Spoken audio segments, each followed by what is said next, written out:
Okay. Hello, Poetry Salon listeners and Poetry Salon viewers on YouTube. My name is Trisha Faye Hefner, and I am the founder of the Poetry Salon. And I am coming to you today from North Carolina, and I will be talking with Jody Stewart, who is also known as Pamela Stewart. Jody Stewart, also known as Pamela Stewart back in the day, her most recent book is This Momentary World Selected Poems, 1975 to 2014, 9 Mile Books, 2022. She's been a recipient of grants from the Guggenheim Foundation, Massachusetts Cultural Foundation, and the support of a Hawthorne Hawthorne, Fellowship. Hawthorne Ned, Hawthorne, Hawthorne Hawthorne Den. It's a Hawthorne castle. Den Fellowship. I should have Yeah, asked you about that before we got here. no worries. Hawthorne Den Fellowship and the Elizabeth George Foundation. She lives on a retired farm in Western Massachusetts with two great friends and a small selection of wobbly animals and a beautiful stray cat, Flash, who resides now in the big blue barn. Uh, Jody, welcome. And before I even ask you anything about poetry, tell me a little bit about this farm, the barn, your wobbly animals. Tell me a little bit about where you're coming from today. Okay, let's see if I can get this straight. I live in a town called Hawley, Massachusetts, and I believe the population is about 340 people. It has got a big state forest in the middle. When I moved from Cornwall with my then husband, who had been a Cornish fisherman, we came to this country at the end of the Thatcher era. And after a few years in a house in the woods, he, who had once worked on a dairy farm, said, I miss animals. And we found a place in the middle of what feels like nowhere, but it's really not. It's only 18 minutes from towns with gas stations and cafes. And we had a big farm. We started with a couple of goats that were traded for a wood chipper and ended up buying a couple of heritage breed merino sheep from the Plymouth plantation and blah, blah, blah, blah. Ended up with a fiber farm that became locally kind of well known as a great place to visit. It was a stupid endeavor in the sense that it took all the money in the possible world and none came back to us. But the experience was amazing. And I really stopped writing then, excuse me. And I became interested in natural fibers, but not at all good with them. But I learned to love how wonderful it felt. And I learned to love the sheep. And it was like graduate school, going and helping goats and sheep have babies and giving them their shots under the arm and the shots in the backside and the wormer and the drenches and feeding goats that couldn't have, get milk from their moms at first, putting this tube down them. And it was a whole other world. Um, and eventually it had to disband, especially when my husband, that current husband, and I broke up after 30 some years. And also towards the end of that time, my mom came to live with us for her 8 last years. But we have a big place. You can't see the neighbors. You can hear the train down by the Deerfield River. You can hear the motorcycles, and you know that spring has come when you start hearing them down on Route 2. Um, but it's really an amazing place to live. And at this point, I have a wonderful housemate who's a great cook and very aesthetic. She got a Martha Stewart gene, better. And we have a Tibetan friend who's a wonderful stonemason living in a, an adjoining house. And he's just like, is fabulous. He helps me so much, especially since I am now to him an elder, which is pretty fabulous sometimes. And he'll do all this stuff. Does this help answer your question? Yes, it absolutely does. And I've said this to a few people. I think you're living my dream life. I mean, a farm with friends, and getting to be a poet living with other friends and goats and cats and someone who cooks really well. I mean, Oh, mine really, is full. Yeah. what else I'm do you very fortunate. need? I really am. Well, come visit. You can see. Absolutely. And you're let's see, you're in Massachusetts. So yeah, it must be cold where you are. Is it snowing there yet? We've had snow. It's 30 degrees now and there's no wind, so it's absolutely fine. We've had some -0 and Arctic blasts. There's apparently polar vortexes, which are kind of whacking us. So it feels really good right now. I can go out with just a sweater, but now it's getting later in the day, so it's good. But Oh, yeah, that's winter. fantastic. It's better to have winter than not because we won't need the water and we need Uh-huh. the nitrogen from the melting snow to come into the earth. So we're good for now. I want to ask a logistical question because I know in your bio it says you used to be known as Pamela Stewart. If people are looking for your book, should they be looking under Pamela or Jody? They can look under Pamela I guess pre 2014. I'm trying to remember whether I had a chapbook before a book called Ghost Farm, which was 2014, and I can't remember if the chapbook, which was called, the hell was it called? I don't know, something. It came out of a press in London. So it's either Pamela or Jody. And before all that, my very first poem was published in a feminist magazine, I think in Massachusetts, called Afra. And that was under Jody Stewart. And then everything rolled into Pamela. Should I say why? Yeah. I'm really curious.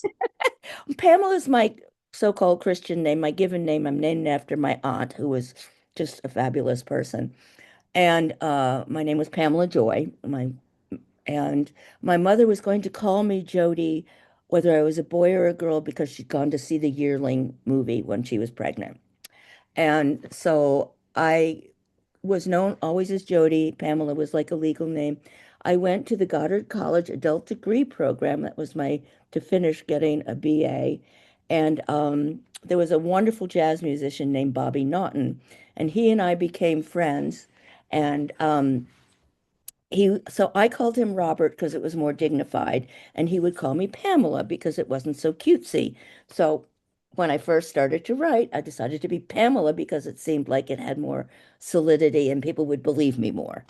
But you know what? I'm really not a Pamela.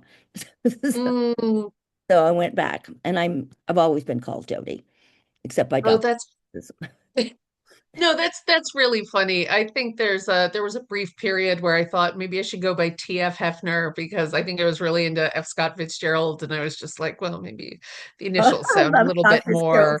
I was a big fan. Yeah, yeah, but that's great that we get to call you by the name that you feel most comfortable with.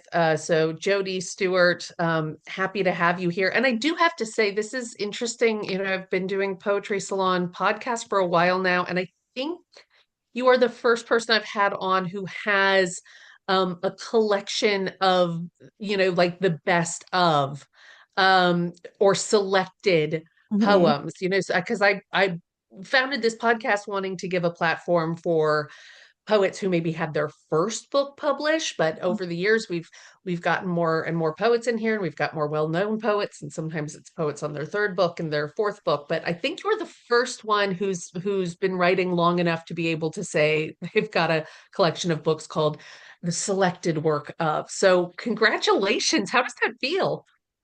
Weird. And also now I'm a senior. I'm officially more senior come February. So I'm really feeling, yeah, I've been working at trying to get this right, enjoying it, sometimes being pissed at myself for not doing the job, dropping it, not paying attention. I'm very bad on follow through. I'm very low on willpower.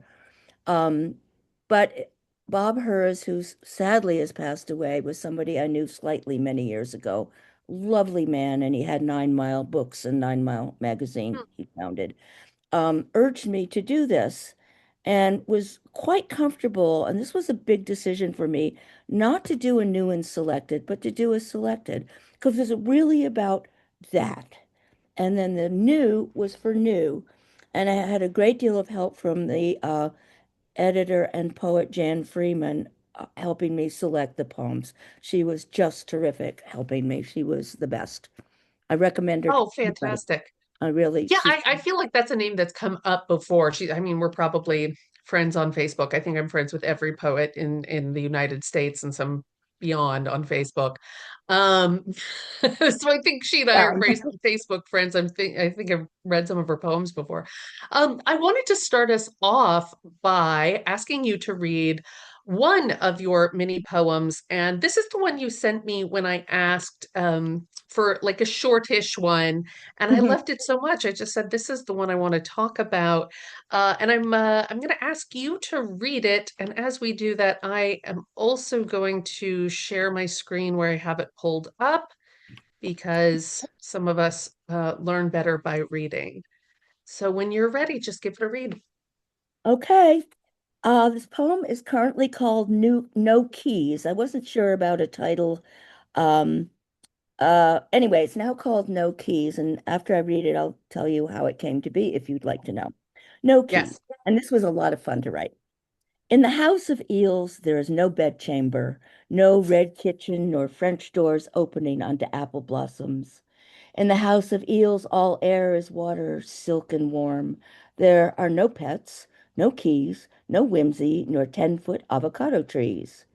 The house of eels is a map to the sea. First, the slipping past harbor lights, then on and on through invisible passages to where the great salt-lifted boudoir has been floating long before any woman or man put on a pair of feet. All right. Yeah, tell me, please, where does this poem come from? How did you write this? What inspired it? Give me the gossip. Well, it's extremely silly. One, I think I wrote it right off in a group of odd men. What do we call ourselves? The no-name writers. We sometimes get together around a table with coffee and snacks and see each other now and again. So it's not a real, and it's not a workshop. We just do it, and if we feel like reading, we don't. But mostly we gossip. Um, but there's, you probably have, like almost every small town, these free magazines in stores. This one's Hmm. called Wisdom, and it has all this new age stuff and ads and little articles and shit like that. Um, I read an article about eels, and it was a two-parter. It was fascinating. It was actually written by someone who lives a few streets down or in the next town. Um, and it was about how they move out to mate into a whole other world from where they starved out, which is, I suppose, not uncommon in the natural world. And I suppose we as people do the same thing. But it seemed she wrote it to, and somehow created this visual, tactile thing I could feel. And she was much more informative than I can remember. And the sense that they went into a great vault of warmth, and that's where babies were made, and how primitive and ongoing that had been before any of us even had our first sneezes. So that's why it just delighted me. And I feel Mm. that the poem was fun to write because it was just a kick to do it. It wasn't meant to be serious, but with a little fiddling, it kind of had a sense of completion. And that's really basically it. And I have to blow my nose, excuse me. Okay. Go right ahead. All Um, set. So that's that poem, and I'm quite fond of it actually. And it's yeah, I'm quite fond of it as well. And of course, you were at the Words with You reading, and I've heard some of your other poems. And I don't know, would you say that you identify as a surrealist poet primarily, or is that just, one of many hats that you wear, many different techniques you employ? I have no idea. I suppose there's surrealist moments. I don't think of myself, I don't even know how to think of myself as a poet. Basically, I would say my underpinning would be lyric-ish. And Hmm. I learned by writing persona poems, as so many of us did in the 70s. That was really a key to opening my ability to not be me and to say stuff. Persona poems and poems that were in third person, not big fancy narratives, but it just got me away from a self-consciousness that had been uh, so limiting. I couldn't break through it. Once I got past the adolescent stuff, which was, of course, the first bumbly stuff I wrote. So I guess whatever comes up is what I'll do. I haven't a clue what I, I am. Um, Hopeful, let's put it that way, well, basically. that's nice. Actually, what kind of poet am I? I'm a hopeful poet.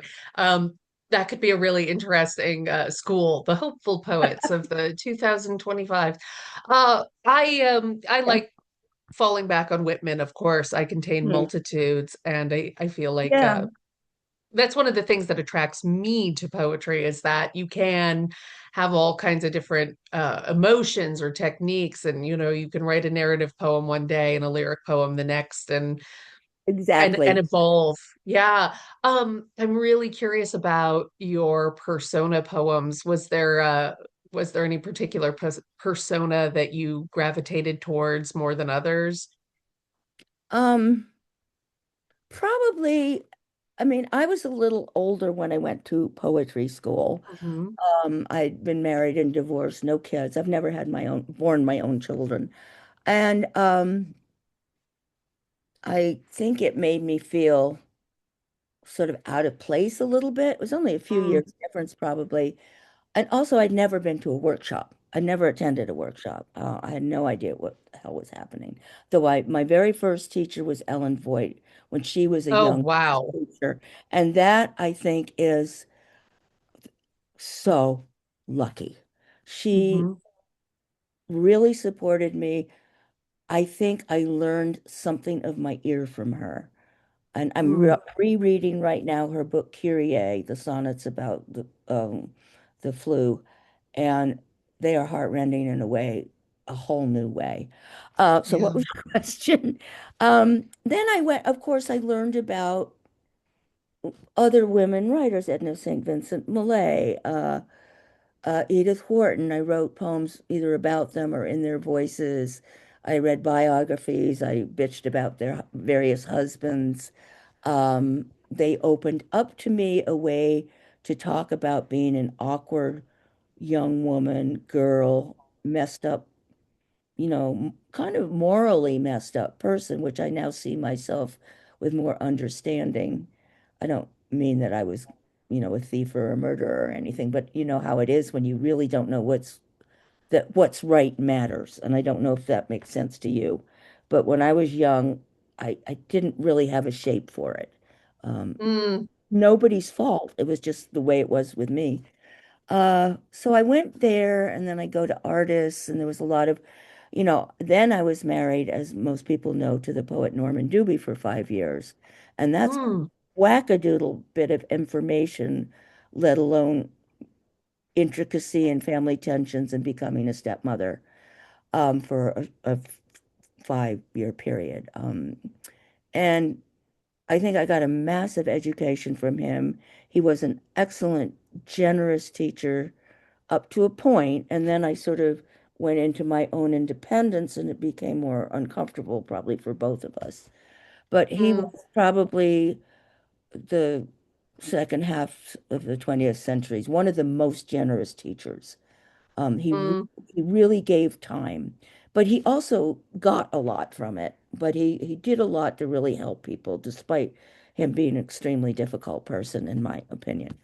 So being able to learn from him helped me break boundaries that I had made for myself, and because I had nowhere near the education that other people in schools had, or that he Hmm. had. So I still have, I've read like two Shakespeare plays, and I barely got through Paradise Lost. I mean, I have virtually no literary background. It's just sometimes I know some things and sometimes I don't. But I was lucky. I've been a really lucky person in so many ways. Does that answer Yeah, that. your question? Oh I've my worked gosh, it answers questions and it raises so many others. I'll be really honest. Like I'm familiar with Norman Dubie. I think I might have his like full collection of poems, and I haven't read all of them, but I've read quite a few that I really like. And I at all of didn't them know. either. Yeah. He's hard to read. I mean, Yeah, he's really yeah. hard to read. Well, I'll just tell you this, and I think this is such a fascinating thing about poets now and poetry now. I hear a lot of people um just telling me, well, I'm not sure if I should be in your class. I haven't really studied poetry. I don't have an MFA, da da da da. And I just think, 100 years with our original poets, like Ovid didn't have an MFA. No. Shakespeare didn't have an MFA. Now, granted, they also like what was it, a little Latin and less Greek. They definitely had education. But look at some of the other poets we know. How many of them went to graduate school and got an MFA? How many of them learned? Yeah. How many of them maybe they broke some barriers and they reinvented some things because they didn't have. Didn't have an MF. I agree totally. Yeah. And I don't know that it's necessarily served me in any good stead, except it looks nice on a piece of paper. No, really, it does. Because Yes. it was, I don't know if it's still considered so, it was considered then a terminal degree, like you'd actually gone and accomplished something. My Yes. MFA was not, oh, I don't know if I should even go here. Let's just say I kind of got bluffed through getting my MFA. I'll just leave it at that for Okay. public consumption. And I'm grateful to the people who helped me bluff it through.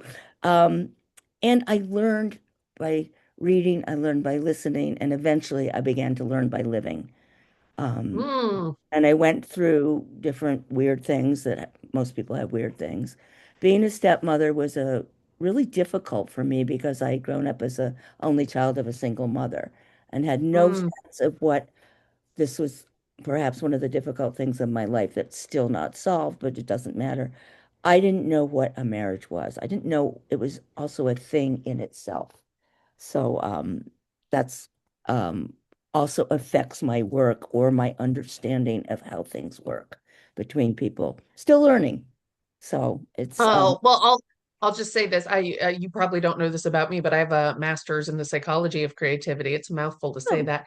But yeah, I mean, I actually have a master's. I was on the MFA track for being a marriage and family no therapist. kidding. I can assure you, nobody knows. What a marriage. It's what the psychologist I want to say, oh, B.F. Skinner says something Oh like no yeah. one knows enough to raise a child. And I've always thought of that as like, oh, good.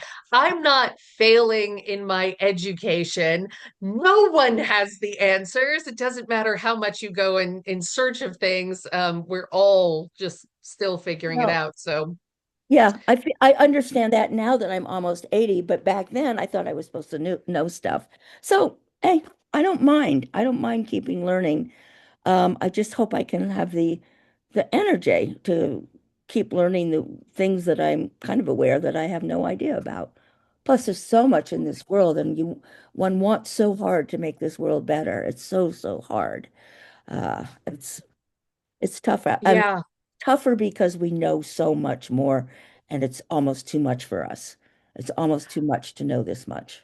Does that make sense? absolutely. Yeah. Well, it makes I mean, this is the thing, and part of why I'm attracted to this poem. I'm going to bring it back now to No Keys, Oh, okay. which I've been calling the House of Eels all week. But part of what I love about surrealism is and what I find challenging about it is I am the kind of person who has gotten an education and believed in an education and listened to my teachers and looked for answers. And when I wanted to write more interesting surreal like poems and I kind of fell in love with some surrealist poets and didn't know how to make that magical thing happen for myself. I was looking for the answers. What's the formula?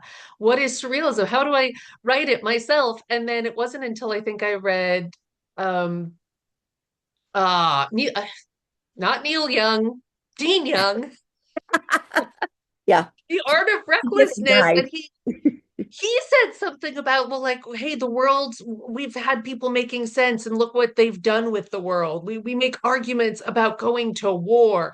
Here's what we're doing with surrealism. We're not trying to get into that logical talk. We're getting into dreams and emotion and we're intentionally trying to say things that don't make sense in a kind of materialistic capitalistic world. And once I got that, it all kind of it didn't click into place. It clicked out of place. Oh, that's And I fantastic. said, that's the point. Oh, that's you're right. I got to stop looking at what I can figure out in formulas and rationale and let go of that or intentionally break it and throw it around. So it took a long time for me to feel like I understood um a poem like this, like No Keys. And so I'm reading it from you and I'm just telling you like I really enjoy it because it puts me in the kind of place that I kind of want to get to where I'm just imagining what it's like in the House of Eels. And yet it's a place that is not my first language. It's not my first way of thinking. Uh, So yeah, me neither. Interesting. I should. I'd be love to read some of your poems. Maybe the surrealism thing is something I'm going to spend a little time mulling over because it's true. Why not go there? Because it may make more sense. What if it does make more sense? Hmm. I And feel, 2026 becoming mhm. something totally different now. So maybe. Oh, no, Jody, and I feel like that. I mean, it's always going to be true, but especially now, some of the things you see on TV or you see in the news, I mean, it does feel like the surreal, like the line between realism and surrealism feels like it's getting blurry and blurrier. Or, we could go into just absurdism. Things just feel like there is a broken logic. The logic is broken, and the world we're looking at doesn't feel like it's logically making sense. One of the things that I really like about this poem about no keys is that it's inviting us, or at least for me, when I read it, I get these strong images of just this natural world Mm-hmm. where things are very different from the human world, and more magical and odd, and looking at it for the first time. But I'm just curious, like, are you generally speaking, this is a stupid question. You live on a farm. You must be into nature. Uh, I am into nature in a very uninformed way, I think. A lot of people really know what's going on in a forest. And I mm, go for a walk. It depends on how stable my legs are now. mm, Having become a little more mature, I'm not as sure-footed. And because I have respiratory issues. Uh, mm. there's something about being on the road with the forest around you on both sides that's it knows something that you don't know. And it's not just Mm. that it's magic or the otherness of nature. There's a sort of completeness that I can't quite reach out and touch, but I can feel its, what's the word I want? Kind of its tremble or its breathing or something. But I don't spend as much time be being aware as I would like to, and that's something I'd like to make better. What is it like? I mean, what did was it Jarrell who said in nature there is neither right nor left nor wrong? Does that sound right? Maybe. Oh, Or it's new somebody. quote to me, but I like it. I don't know, we'll take it out. It's somebody's. Um, and always it's there. I mean, I see the birds. We have rats eating the bird seed, and I have to think about rats a lot more than I had to. That's a preoccupation.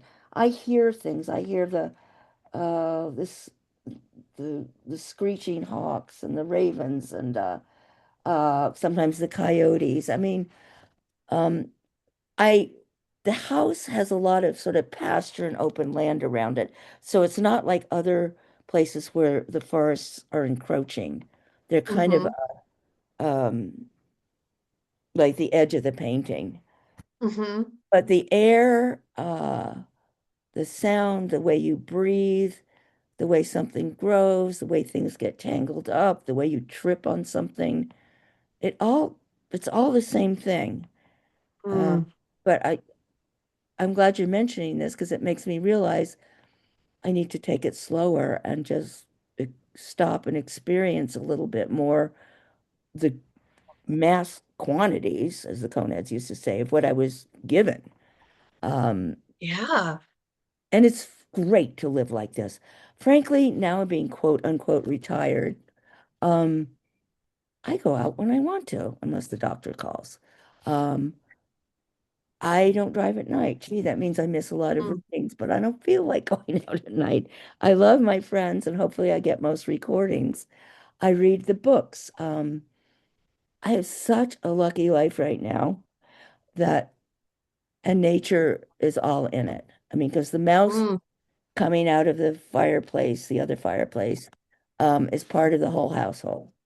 And so, Yeah. the things you have to pick up, um, and having rescued, now I'm rescuing senior dogs or adopting them. That's really fun. Um, I don't know. It's a funny question because it's only just beginning. I'm only just beginning to be aware of how very much there is. Does that make any sense? Oh yeah. Oh Man, no, it makes an incredible amount of sense. I'm curious, was there a time when you lived in a more urban or suburban area? well, let's see. Before we moved, Ed and my Cornish husband, we lived in St. Ives, Cornwall, which is a big artist colony, and it was a big fishing town, huge Hmm. tourist. It was like the province town of, this was in the 80s, the province town of Cornwall with crowded streets and stuff. Um, but I had a whole relationship to the sea, which I never had. Mm. It was right there. Every morning I would go out and I was right there, an eighth of a mile away. And I would do this thing where I was a smoker and I was quote unquote jogging, which actually got me out and into the air. And I would see every morning there was the same black dog doing his circuit and stuff like that. And this was before jogging came to Cornwall. This is the very beginning. This was a town of local people who drank and smoked constantly and Mm. hard physical lives. Mm. But I got a great gift from that, a sense of the landscape, a sense that um, my father-in-law could walk on the sand and tell you what direction the wind was going to come from Oh because wow. he'd been a fisherman all his life, except for when he was in the war. Um, So I don't even remember your question. So that was not urban or rural. It was small town that kept changing its character. My only real urban life was a few years in Baltimore, where I Oh, lived. okay. And that's where I had written, like little poems in high school and stuff like that. And because I started, I don't know if I should talk about all this. I'm taking up time. I started there. You're supposed to take up the time. Okay, That's the point. I dropped out of Goucher College. I met some guy at an SDS meeting. He was kind of on the periphery. He was a psychology graduate student, and he thought that I should, this makes me laugh, um, break my bonds with my mother, and I should go and model at the art school, which was like a quarter of a mile away. And so I did. And within a few weeks, I'd left him and I moved in with the art students and ended up marrying an art student, Mr. Stewart, and um, working in the library. So got to take classes for free. And where am I going with this? And I took a very excellent literature class with Jeffrey Wolf before he became famous, and with some sort of new agey, before that was a phrase, experimental writer and filmmaker. And I took a couple of poetry classes, and this guy handed me Charles Olson's Projective Verse. And it was like a Xerox copy and I still have it because it changed my ability to understand that I knew that poetry was a thing now. This did not become Mm. poetry I was able to really connect with, but I read Olson and Creeley and some Wachowski and it opened up a realm of some kind. And that was in my Yeah. urban experience where I traipsed into this crappy little apartment. And I remember, I don't know how old I was, like 18. And there was a drunk guy on the stoop and it was dark and I was scared to death of him. And I asked this guy walking by on the street, will you watch me walk in? Will you make sure I get in the door? And this was in, downtown Baltimore. Oh wow. Anyway, somehow I survived an awful lot being a completely idiot kid. But I got a richness from that experience. And the librarian there was a wonderful man and gave me tons of stuff to read. And I got an introduction to a certain kind of British writing flavor and there was Edith Sitwell and there was books by people I'd never heard of. And I've gotten a lot. I've been given a lot. Talking about it makes me realize how much I've been given. And so it's my job to share that someday, or as much as I can, always. You're talking about this, and I recently started reading Patti Smith's Hmm. autobiography or her memoir. The new one? No, because there's one that's about her childhood, and I know that's the new one, and Just Kids, Oh, which I is her first love this book. memoir. Oh, I love that Yeah. book. Well, but Beautiful. I think you and she are, sort of contemporaries, and there's something about the way you're talking about this that just it put me in mind of her because it's, similar area and just like, living among art students, living among musicians. I And was lucky. Yeah. Yeah, well, I and think I think that's, she's yeah, a go miracle. ahead. No, I was just going to say, I think there's 1 year's difference between us, about a little bit, 10 months or something. So generationally, she and I ran parallel, but in completely different universes and accomplishments.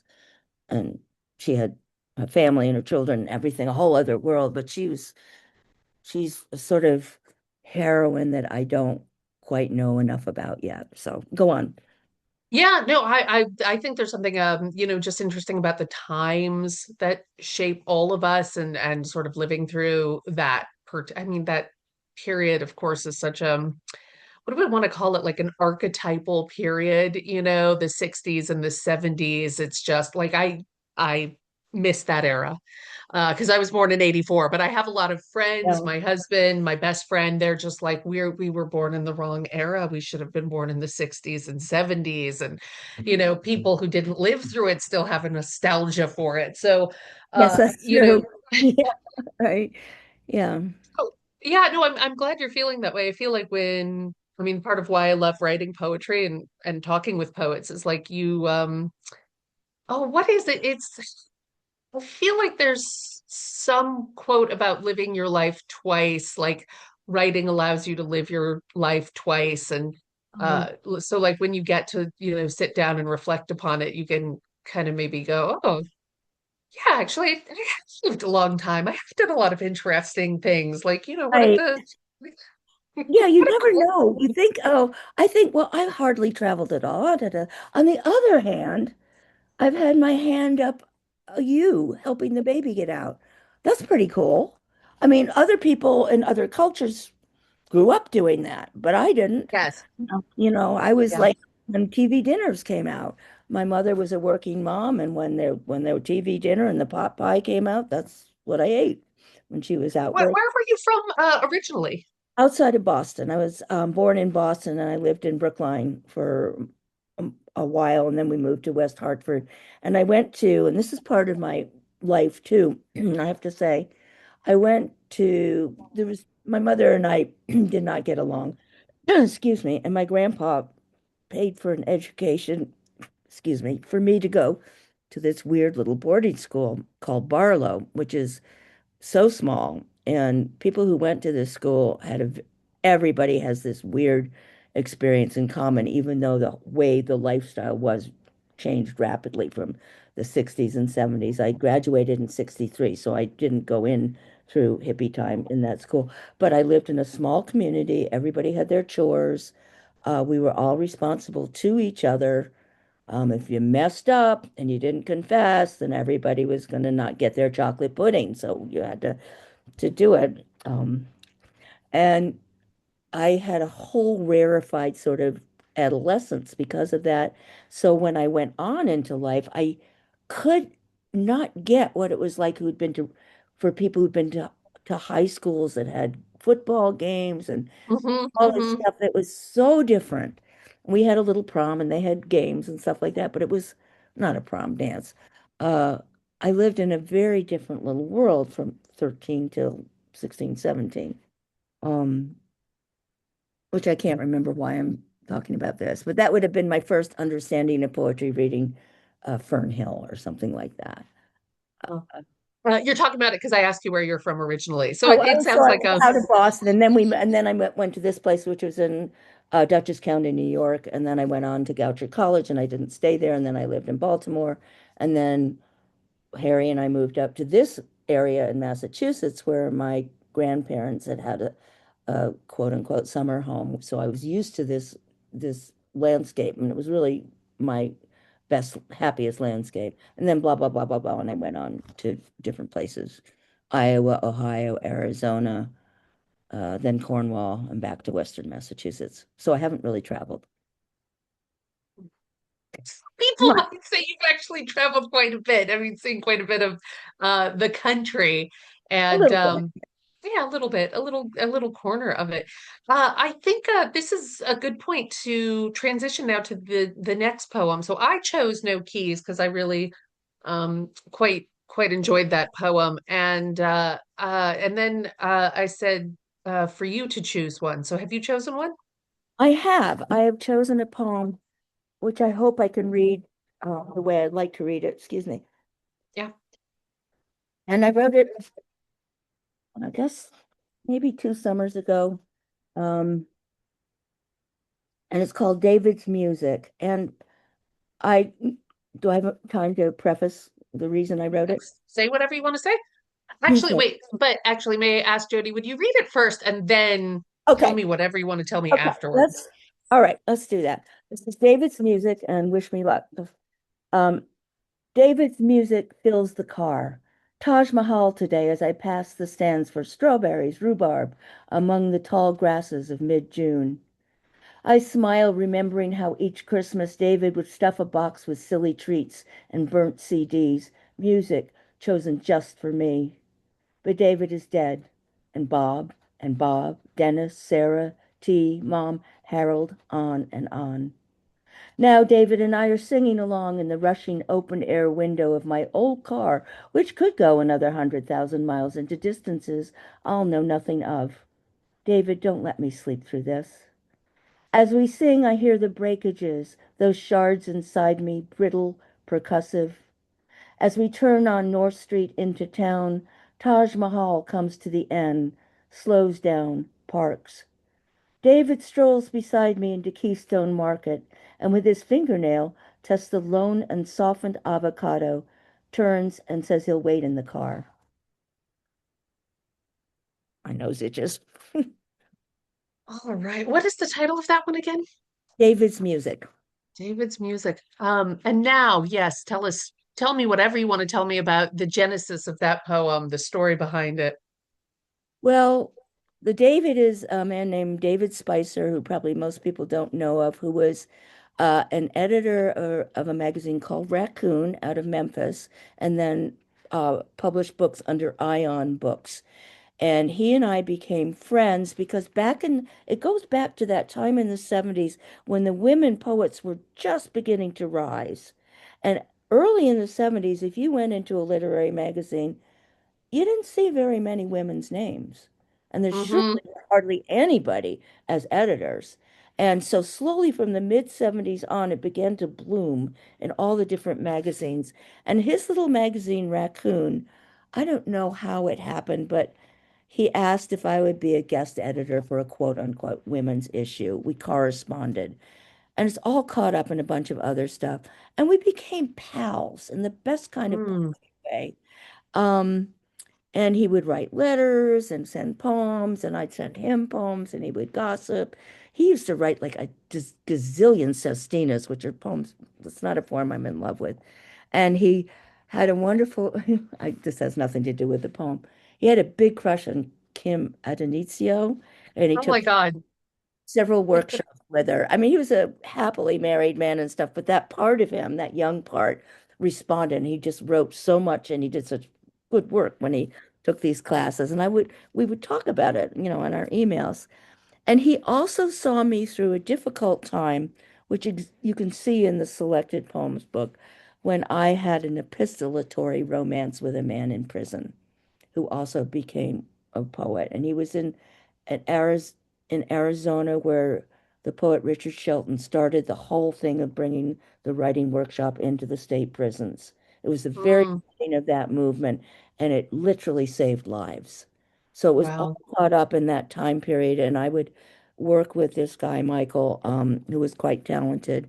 And then but it was heartrending because I became enamored.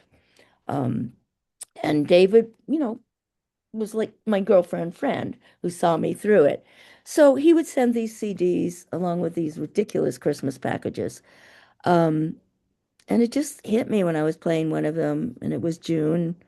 And so I wrote the poem because I miss him so much. He died during the COVID era of a heart infection. Oh, wow. Then my friend Bob Hers died, and another friend died, and Dennis Johnson died, and Tony Hoagland died, and then all these, other people, and it just all rolled into one comprehensive, well, no, that's not the right word, uh, kind of weather of losses that were Yeah. personal to me, but they weren't just my losses. These were also, writers and people that many people felt their losses. But this was just me, and he always was caring. But I know that he would just go. I imagined if this was true, he would wait in the car till I was done. You know, Mm, that maybe he's waiting in the car for whenever I shuffle off this mortal coil. I don't know, which better not be mm. soon. Um, but so I feel a great tenderness for him and all those men who were friends, men, Yeah. friends. Uh, I don't know what it was about it that could work so well for me at so many different times in my life. Um, let alone the romancy stuff. So I'm fond of this poem because of that. It matters to me. And Yeah. I guess that's really all I need to say about it. But don't let me sleep through this is important to me. Plus, my Volvo Mhm. is an amazing car. So I have to give it a little nod in that stanza. This poem, is this in the selected poems? Where does this No, it's poem newer than appear? that. No, this is a Jody Stewart poem as opposed to a Pamela Stewart poem from the Pamela Stewart days. So it was just a couple of years ago. So Well, it's what I'd love to ask you to do, because the Eels poem, the No Keys, I have in front of me and I can refer to it. But this one I don't have written in front of me, and that's fine. People are going to have to wait until it comes out. But I'd love it if you would just read it one more time so I can get a I can better send you sense a of it. copy. I could just email you from Mr. you know, documents. Okay, let me see if I can do this again. David's music fills the car. Taj Mahal today as I pass the stands for strawberries, rhubarb among the tall grasses of mid-June. I smile, remembering how each Christmas David would stuff a box with silly treats and burnt CDs, music chosen just for me. But David is dead, and Bob Dennis, Sarah Chi, Mom Harold, on and on. Now David and I are singing along in the rushing open window air of my old car, which could go another 100,000 miles into distances I'll know nothing of. David, don't let me sleep through this.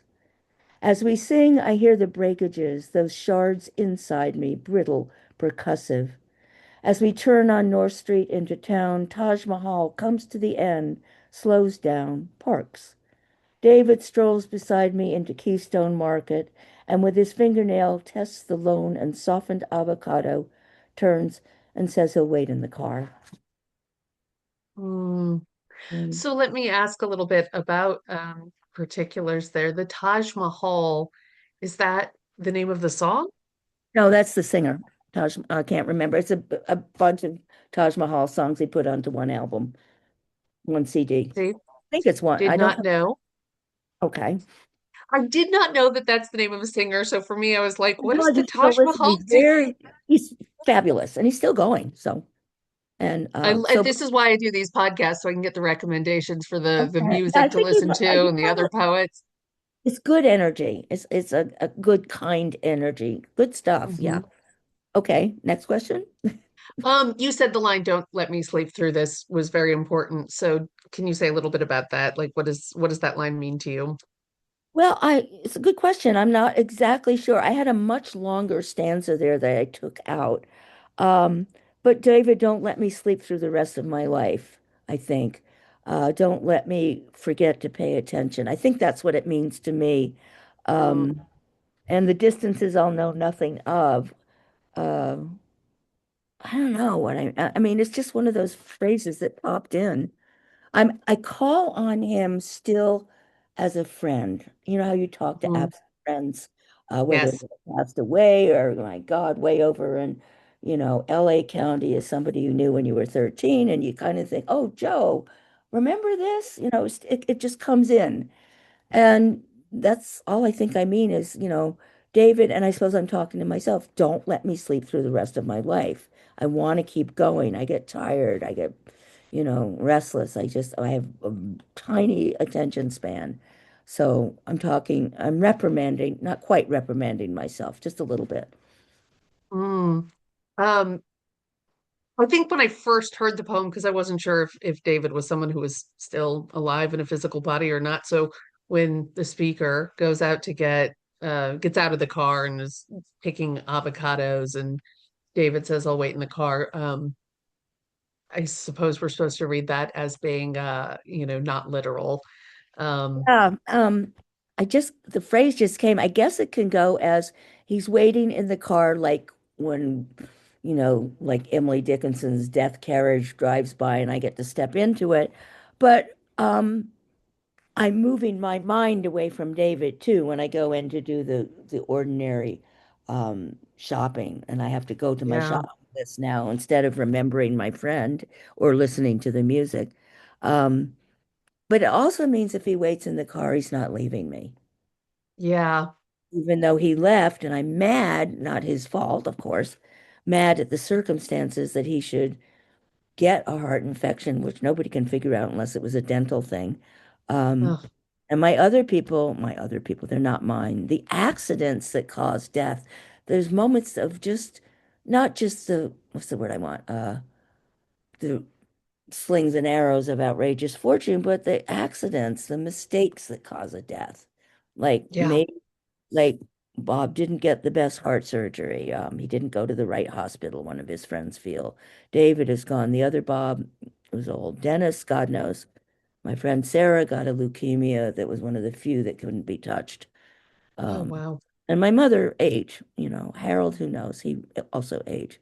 It's all, it just piles up sometimes. Yeah. That's partly of what I'm thinking of is how it just piles on. And sometimes maybe if he goes and rests in the car, I can get a little free from remembering loss. I don't know. Good questions. Who can say? Yeah. Yeah, Yeah. take your best guess. I don't know. No, Let's and I think that's one of the wonderful things about poetry, of course, is see it. it's a Yeah. Rorschach test. So we can all take from it different thoughts and ponderings. And if any students are out there, because I used to teach English, and we'd say things like, well, poetry is up for multiple interpretations. And I'd sometimes get responses to poems, essays where the students are like, well, this metaphor could mean anything because poetry is up for interpretation. And I have to say, no, no, no, no. But you have It to can try. mean Yeah, multiple things. You have to tell me why it means this to you. It can't mean anything. right. It can mean more than one thing, though. So It can be so more than one thing, but tell me what those things are to you yeah, and to give you. me a list. Yeah. And I think too much academia um, does make it harder for people to enjoy poetry, I think. Um, Yeah. but on the other hand, it's a great source and it can Mhm. give you clues. It might give you a clue where you can take the next step. So basically, try to be open to all of it. And what you don't need for the time being, put it aside. Um, I don't know. And while we're at it, let's kind of like figure out a way to strangle AI. I was just thinking, you can't talk about writing poetry papers anymore without also thinking like, well, no one's doing that because it's all AI. I'm a real fan of thinking if this new technology is here, let's not fight it. We live in a new world where AI can write the poems and the papers. Okay, so what else can we do to test people's knowledge of poetry? Should we even be testing the knowledge? I think, if it were up to me, I'd say instead of writing an analysis of a poem, you should have to memorize it again, which is what we used to do, I think that's you a know? really good idea because I think Yeah. that I'm trying to memorize a poem that I knew the first stanza of when I was little. And when I do my too infrequent exercising, I have it pinned next to the sort of bike thing I sit on, and Mhm. I'm learning it. It's a Robert Frost poem called The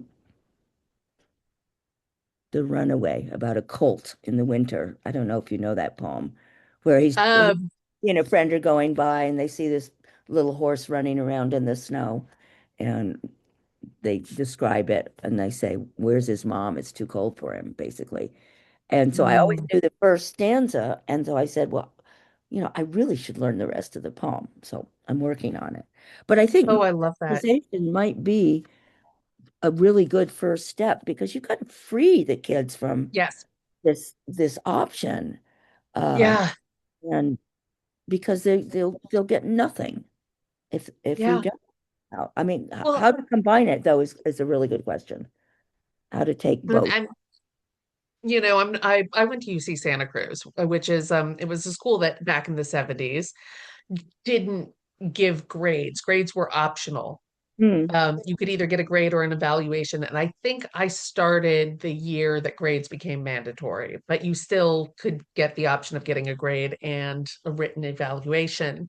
And I always love that because like if you're not worried about grades are so false. You can cheat your way to a Yeah, C, you yeah. can work very, very hard and get a D, you can fake an A. It's just so it really doesn't really tell you anything about a person or why they did what they did, so I feel grades are kind of silly. But and now I forgot why I brought Oh, that's yeah, just I think there's something much more effective about, learning for learning's sake and trying to give people an experience that they can't necessarily fake. mhm. And like learn and I love this book, Saved by a Poem by Kim Rosen. Highly recommend it. But she talks about not memorizing a poem, but getting a poem written on your bones, writing the poem on your bones. And if you like listening Hmm. to poetry spoken, I believe the whole book now is you can get as an audiobook that's read by Kim that Kim reads. And she's got a great voice and great voice for reading poetry as well. So I recommend that to you. I recommend that to anyone listening. I think that's a much more valuable way of consuming poetry. And Um, what's it called again? Saving poems. Saved by a poem. And like Okay, thank.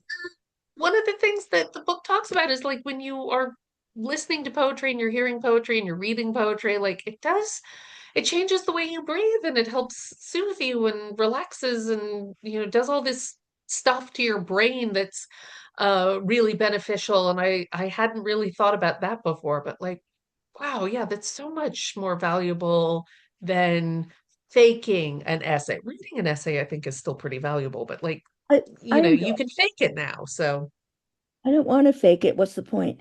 I mean, I would like to yes. read because, um, I don't know. For me, I never really learned much about what's the word for poet? The mechanics of poetry. I had to teach myself when I supposedly taught forms. Um, Hmm. and now I find like rhythm is so important.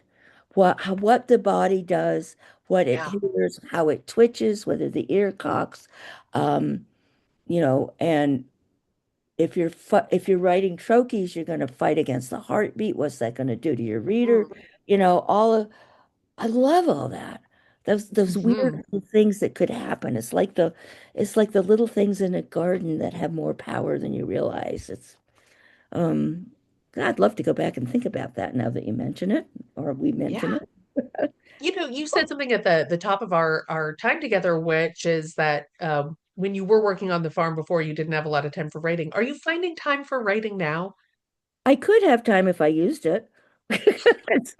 I daydream. I should not ever open my computer in the morning because I have to well, I'm going to put myself back on a schedule, but I think I'm kind of an Aaron Parnas addict. And I always Huh? want to make sure Aaron Parnas, the kid who comes on and gives news blurbs. Do you know who he is? No, but I've got a lot of my own news It's the same. addictions. So, Yeah, I have a lot of respect for this young man.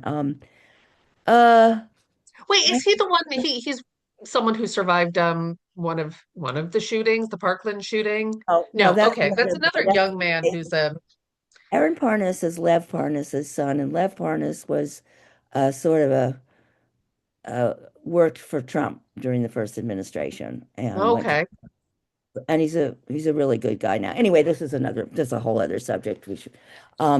But yes, I am piled up with books. I'm very scatterbrained.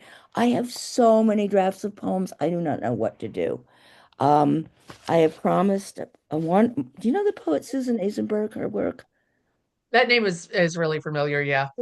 Her most recent book is called A Walk with Frank O'Hara, and one of the most graceful books I've ever read. She has, uh, I don't know what it is. There's a wonderful delicacy.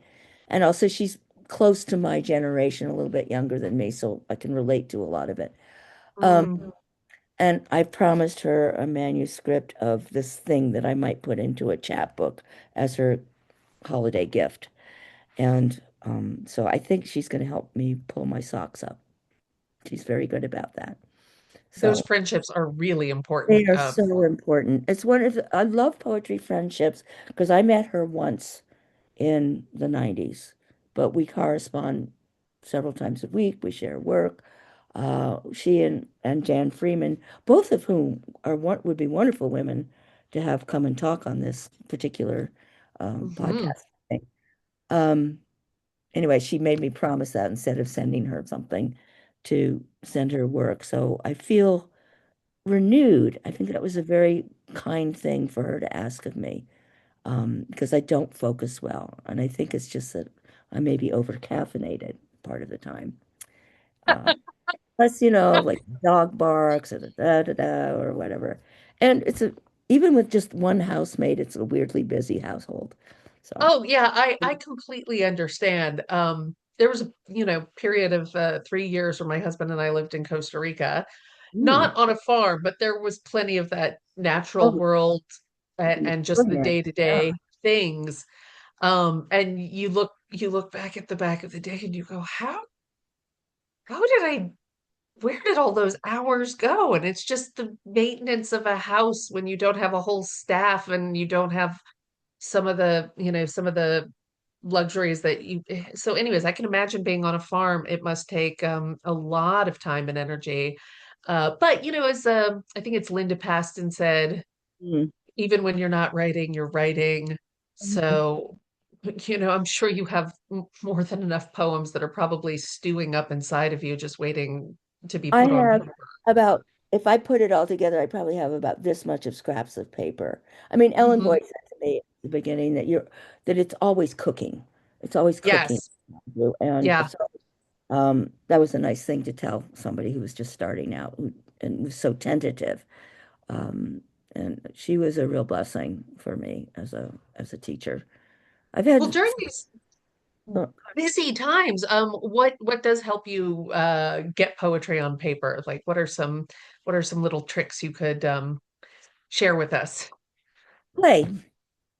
I Play. just and it doesn't matter because play can precede. I mean, I started last week and I kind of abandoned it, but it doesn't mean I'm not writing scraps of things like, oh, someone was talking about seeing the blue behind the gray in the sky and blah blah blah blah blah. And these all get piled up into things and eventually it'll all but last week I started just like sometimes I wake up at 5 in the morning, which I love. Um, where I like something you do with a kid. If I were a shoe, and I've just written a whole page of what if I were a shoe? I would do this, I would do that, I would ask these questions, and just having a good time, you Yeah. know. Um, I don't. I'm lucky because at my age, I don't have to have a career. I don't have to earn my lo living as a teacher or whatever else. I can play. I think play is essential. I mean, if I were to go into a beginning writing class now, I get them to have paper and pencil and write if I were a shoe. Or the first thing I would do is I would ask them to write a 10-line poem about themselves in third person with color and scent and at least one lie. And then so Oh it my, gets you to pull a little self towards self, but away from self at the same time. And that pulling a little self towards self, but away from self at the same time. I love that. That's just the paradoxes of writing are right all there, right there. feel like that because it's coming out, but then it becomes other. And I don't know, there's a physicality to poetry play, and you don't have to be an asshole about it. Everybody can be. I mean, you can. I mean, it's okay. I don't care. That's part of it. But I don't know, that was fun. And I'd also like when I was teaching, I'd go around and have a person write down their name and what their favorite movie was. Most of the time I hadn't seen the movies, but it also helped me understand sensibility a little bit. Hmm. And these were kids, You, and I was older than them, so I want to ask a question, and I hope it's okay. My husband just brought up this quote to me, and I think it's a filmmaker who said it, but I can't remember who. But something like, "All great art, not all art, but just all great art, is made out of either youth or age." And I looked him in it because I'm 42. I'll be 42 in February, and I said, "Oh, that's why everything I write is so bad these days because I'm in the middle. I'm not in the youth, and I'm older than I was before. So I guess I got to wait a few more years." And he said, "You'll do some more really good writing in your older age." So I I mean, I will tell you that I found the 40s a wonderful decade. So I think you thank should you. enjoy it. And who knows? I'm not sure. You might have two different kinds of authority when you're young Huh. and old, and that might help structure things. Uh, but I don't know if writing and the visual arts have that same overlap. I'm not sure. I can see it with a filmmaker and a novelist, but I'm not sure about a poem because Mm, when you read a young poet like Wilfred Owen or some guys who died really young, Thomas yeah. Thomas James, who probably nobody's ever heard of now, passed away just about 1973 when I started writing. It just, it seemed like he passed his energy out and I could grab just a Mm, shred of it. oh Um, wow. very, very lyric writer, very kind of dark. People compare him to Plath, but I don't feel that way at all. It's a different flavor to me. I don't know. The 40s are, I think you'd be surprised. I think you'd be Oh, surprised. I hope so. I really hope so. But we could also argue, in some ways, like I think I'm still writing about things that happened in my 20s and 30s, where I'm just now learning the language for making it more interesting or appealing or just like compressing it all, getting out of those vague emotions and getting some real good Getting it. When you get to metaphors. the 40s, you start to get what's happened to you. Yeah. And so Yeah. it takes you can find shape more, I'm not going to say easily, but more perhaps instinctively. I'm not sure. I hope that's the case with you because I found it a decade I really enjoyed. And I felt very alive. So go for Thank it. you. I appreciate that. I appreciate that encouragement. Because I don't want to have to wait another 20 You 20 don't have years to to. write something that I'm Guys, the proud world is of. so weird and interesting. You just gotta, I mean, I'm talking to myself too. I better get off my ass because I want to keep going and I want to try to figure some of this out and that's Mm. out there because it is very, very odd and there's so much conflict. There's got to be a way. I just have to believe that. I'm an optimist by nature. My friend Bob Hers, one of the Bobs who passed away, said that what he saw in my work, and I think this is true from the beginning, even when I was youthful and awkward, that I had a life wish. And I Mm. think that that does exist. And so I guess we find out what our interior wishes are. Maybe A that, life wish as opposed to like a death wish. yeah.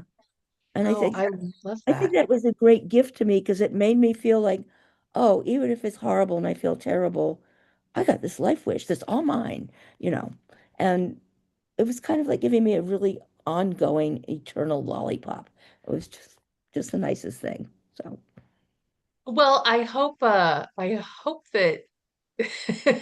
that the title of your next book is Life Wish, or the ultimate collection of Pamela Jody Stewart poems. Maybe they'll call it Life Wish or something. Your it might biographers be a will call it that. section. Like, well, that's a possibility. Okay, well, I just scribbled that down. So if I find that scrap of gay paper again, perhaps I'll, yeah, maybe. maybe, I don't know, we'll see because it's being alive is hard sometimes. Sometimes Mm, I see it's not so hard for me compared to what I know mhm. other people go through. Yeah. Um, I haven't had the kind of torture that other people have had. So Mhm. it's lucky. I think at 4 o'clock, a friend of mine is going to show up. So I Okay. stop us because I'm having the best time. I could stay with you forever. I know, Jody. I say this at the end of all of my podcast interviews, but I we could talk forever, and I don't know when, but I certainly hope I'm going to get to meet you in person.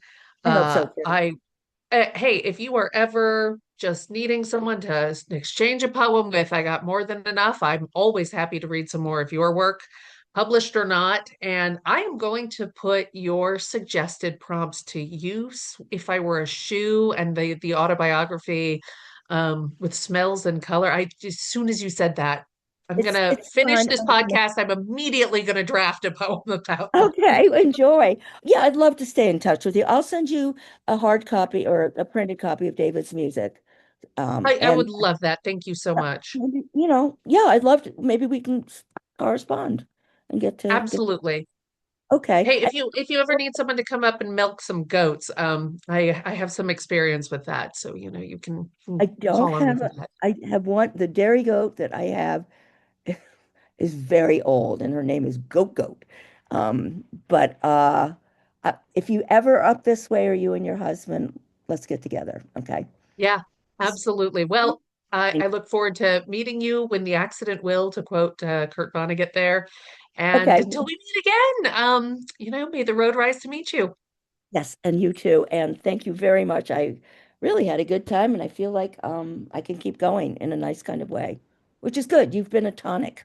Thank you. Likewise. Thank you so much, and we'll be in touch soon. Okay, I just lost you anyway. So see ya. Bye.